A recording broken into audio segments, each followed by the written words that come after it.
Everyone, welcome back to your very own channel Tania Singh. और आज हम लोग कंटिन्यू करने वाले हैं हमारा जो चैप्टर है security in the contemporary world, class 12 political science का पार्ट 4। आज हम लोगों ने अभी तक के ट्रेडिशनल सिक्योरिटी के बारे में जाना, उसके दो पार्ट्स के बारे में जाना, internal security and external security, plus हमने जाना कि सिक्योरिटी इन इटसेल्फ क्या होता है और ट्रेडिशनल सिक्योरिटी से हम कैसे उसको जो है ये इंश्योर कर सकते हैं कि ट्रेडिशनल सिक्योरिटी बनी रहे थ्रू कॉपरेशन, जिसके अंदर में वेरियस स्ट्रैटेजीज की थी। तो आज हम लोग करने वाले हैं नॉन ट्रेडिशनल अप्रोच, यानी कि नॉन ट्रेडिशनल सिक्योरिटी क्या होती है। एक सिक्योरिटी दो टाइप की होती है जो मैंने आपको पार्ट फर्स्ट में बता दिया। सो अगर आपने मेरे प्रीवियस पार्ट्स नहीं देखे तो it will be a little out of place, it would be easy अगर आप पहले पार्ट्स बाकी सारे देख लें।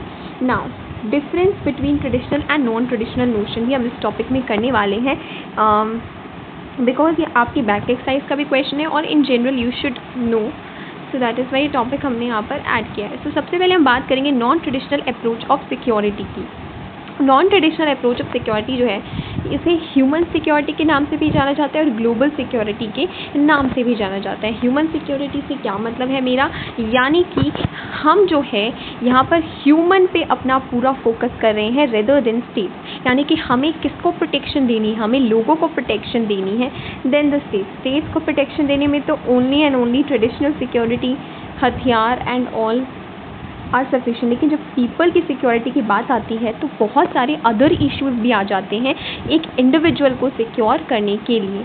ठीक है, कई बार ऐसा माना जाता है कि ह्यूमन सिक्योरिटी और स्टेट सिक्योरिटी सेम होती है, लेकिन ज़रूरी नहीं है कि अगर स्टेट सिक्योर हो गया है तो पीपल भी सिक्योर हो जाएंगे। Now this is a star thing this can come in a true false session, और आपको इसको ट्रिक करके भी दे सकते हैं। ज़रूरी नहीं है, देखिए कि अगर स्टेट सिक्योर हो गई है तो आपके लोग भी सिक्योर होंगे, क्योंकि मान लीजिए स्टेट को सिक्योरिटी मिली हुई है, स्टेट के ऊपर कोई अटैक नहीं कर रहा है, बहुत ही अच्छी मिलिट्री है स्टेट की, लेकिन उसी कंट्री में लोगों के साथ जो है जेनोसाइड होता है, लोगों के साथ डिस्क्रिमिनेशन होता है, किसी पर्टिकुलर कम्युनिटी के लोगों को मारा जाता है, तो फिर वो जो है स्टेट सिक्योर नहीं है, क्योंकि वहाँ पर रहने वाले कुछ लोग सिक्योर नहीं है। नॉट जस्ट दिस कि हम वायलेंस पर ही जाए, विदाउट वायलेंस भी मान लीजिए एक ऐसी कंट्री है जहाँ के लोग हंगर एंड स्टार्वेशन से डील कर रहे हैं एंड काफ़ी सारे लोग जो है हंगर एंड स्टार्वेशन की वजह से मर रहे हैं, तो देन क्या हो जाएगा, वो भी इनसिक्योरिटी ही हुई ना। तो that is why non traditional notions, मतलब जो जनरली हेल्ड व्यू आप सबको भी सिक्योरिटी का लगता होगा, सिक्योरिटी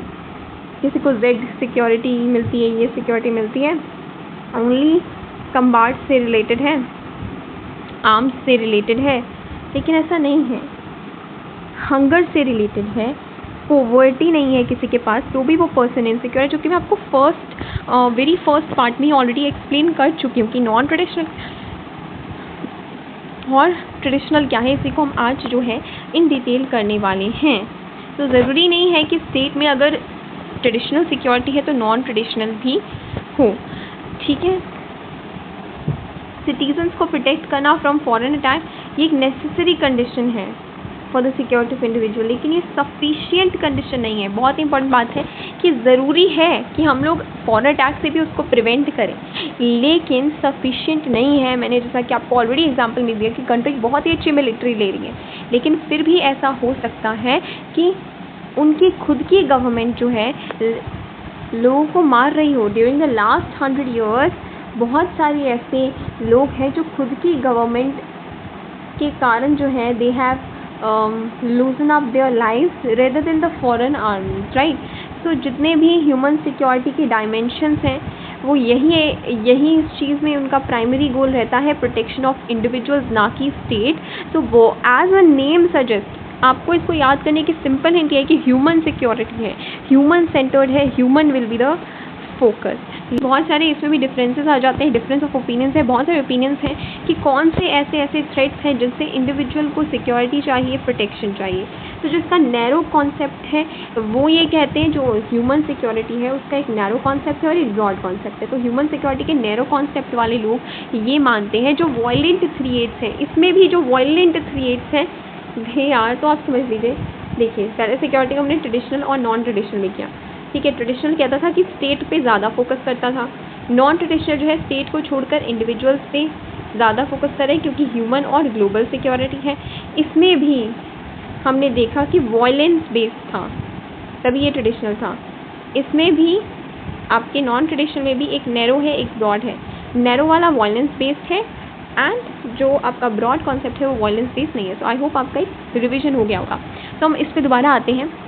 नैरो कॉन्सेप्ट देखते हैं, जो भी वायलेंट थ्रेट्स हैं इंडिविजुअल में, वो जैसा कि farmer UN secretary general Kofi Annan ने बोला है, the protection of communities and individuals from the internal violence. It's not just that एक जना आया और उसने, ए है आदमी, और ए ने बी पर अटैक किया, उसको चाकू मार दिया, उसका मर्डर कर दिया, तो बस ये आपकी ह्यूमन सिक्योरिटी वायलेट हो गई।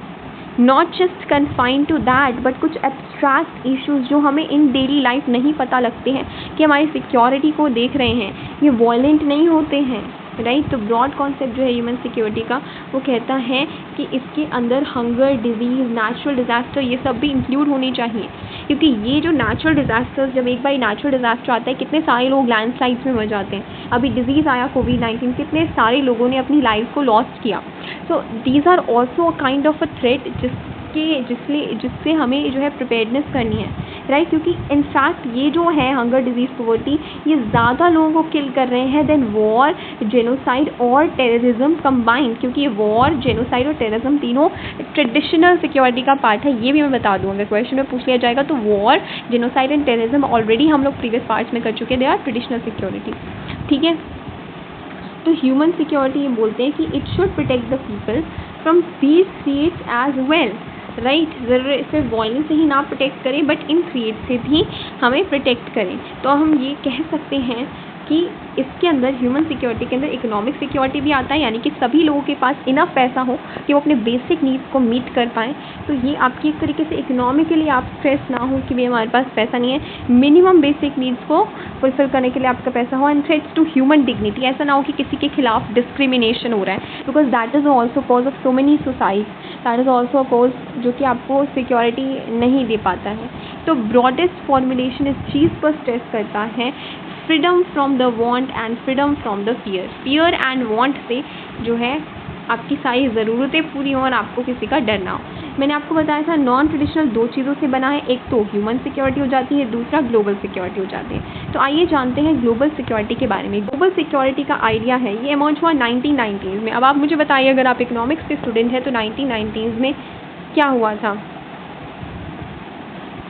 ये स्टार्ट हुआ जब हमारे पास ग्लोबल नेचर के थ्रेट आने लगे, या फिर हम कह सकते हैं कि जब हमारा ग्लोबलाइजेशन बढ़ने लग गया, इस वजह से भी, प्लस कुछ ऐसे थ्रेट्स थे जो एक कंट्री नहीं सॉल्व कर सकती है, बल्कि इसके लिए बहुत सारी कंट्रीज़ का कॉपरेशन चाहिए था। तो जब ऐसी प्रॉब्लम सामने आई, तब जो है हमें जो है ग्लोबल सिक्योरिटी का कॉन्सेप्ट बहुत ही न्यू है relatively as compare to the other concept. तब हम लोगों को पता लगा कि हाँ, there is something like a global security, हमें कुछ ऐसा करना पड़ेगा। जैसे ग्लोबल वार्मिंग हो गया, तो ये एक कंट्री का तो प्रॉब्लम नहीं है, अगर एक कंट्री कर भी लेगी और अगर दूसरी कंट्री पोल्यूशन फैलाई जा रही है, तो आसपास वाली कंट्रीज़ भी अफेक्ट होंगी।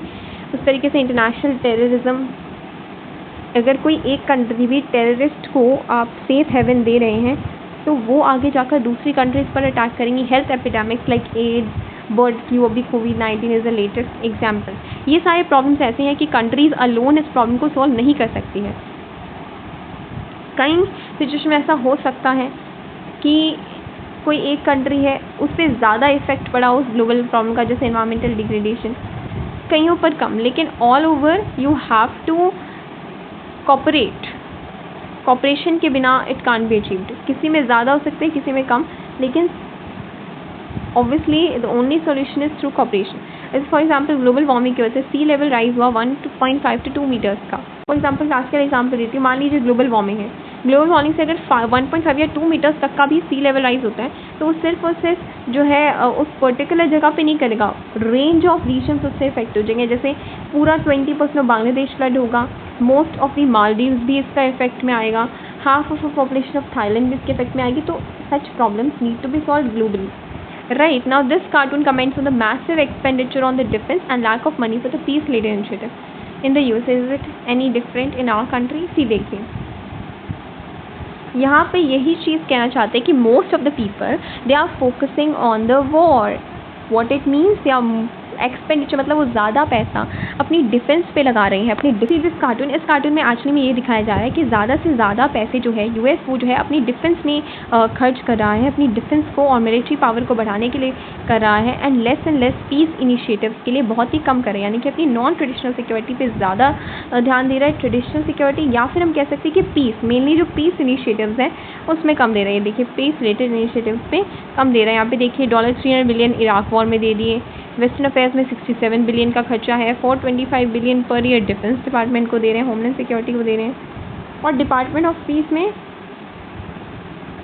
कुछ भी नहीं। और यहाँ पे बोल रहे हैं कि हम अफोर्ड नहीं कर सकते, सारा खर्चा इधर कर दिया, पीस इनिशिएटिव के लिए कुछ बचाया नहीं। Now what is the difference between the traditional and non-traditional security? So before ending this session, let's just do it. So traditional security जो है वो एक्चुअली में फोकस कर रहा है military, balance of power, alliance building पे, लेकिन ये क्या कर रहा है, जितने भी कंडीशंस है which are threatening the human survival. यहाँ पे देखिए ट्रेडिशनल सिक्योरिटी क्या कर रहा है, it is concern with the state and its governing institution, where as non traditional वाला क्या कर रहा है, broader aspect of security that is hunger and diseases. इन दोनों में से नैरो कौन है, ट्रेडिशनल, और नॉन ट्रेडिशनल में ह्यूमन सिक्योरिटी के नैरो और ब्रॉड अलग से हैं।